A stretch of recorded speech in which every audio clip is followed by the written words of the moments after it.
Grab a brew and tune in to the High Ticket Review.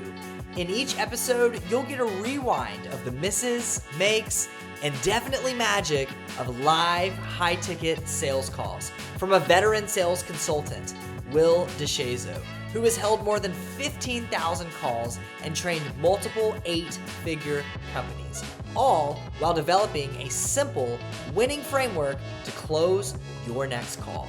From objection handling, I'm gonna need to sleep on this, to on-call close techniques, the High Ticket Review has you covered up in talk tracks that convert to dollars. Now, on to today's training.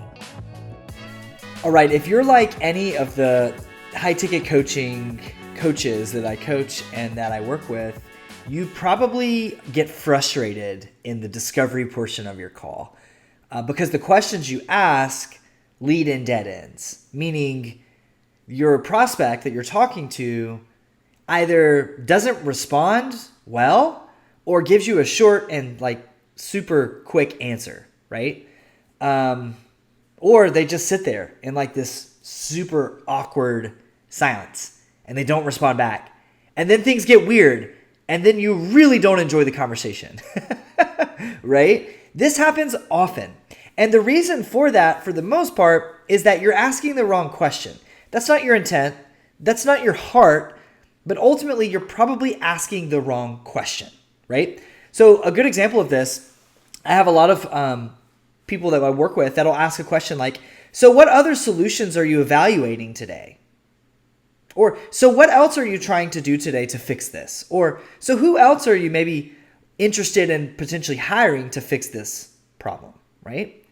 And oftentimes the prospects just totally hesitate when that type of question is asked. They give a really vague answer, right? Like, I'm just kind of like looking around, or, I don't know, I'm just kind of bebopping. I've had a couple calls booked. The problem isn't necessarily the question or what you're trying to get at. The real root of the problem is how you're framing the question, right? There was this psychological experiment. Many of you maybe listening have heard this before, but some of you might not have. And back in the day, you guys might think I'm like, 20 years old. I'm almost 35. I'll be 34 this year. But I remember when Kinko's was like a really big deal, right? And UPS stores and FedEx stores, they still exist. But like Kinko's was the spot. You would go to Kinko's to get your copies copied, right? You would go to Kinko's to print stuff. Like that was the way to do it. Nobody had an at-home printer or an at-home copy or anything like that, right? So there would be lines and lines and lines at these Kinko's for people to get copies.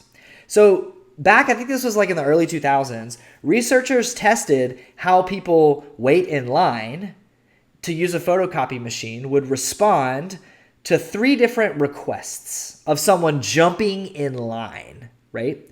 So the first would be there was no reason, just a request. So the person would jump to the front of the line and say, "Excuse me, I have 5 pages. Can I use the Xerox machine?" Like, what would you do in that situation? I'd probably be like, "Bro, huh? Well, like, what are you talking about?" The second test was a request and a real reason. So, "Hey, excuse me, I have 5 pages. Can I use the Xerox machine because I'm in a hurry?" So that was their reason. I'm in a hurry. Because I'm in a hurry. Because I'm in a hurry. The other, they did a request and like a placebo. "Excuse me, I have 5 pages. Can I use the Xerox machine because I need to make some copies?" Which is like, duh, that's what everybody's using it for. But at least they gave a reason. They gave context to why they were jumping the line. You see? Okay? Here's what happened. This is wild. Listen to this. The request only, so may I use the Xerox machine? Can I use the Xerox machine? They just cut in front of the line and they said, "Can I use the Xerox machine?" Only about 60% let them cut in line, which actually is way higher than I would have thought. And I don't know where the study was. So like geographically, that would totally depend, right? Down here in Birmingham, Alabama, probably a lot more people would allow you to cut in line than like if you were in like the Bronx or in like Jersey, right?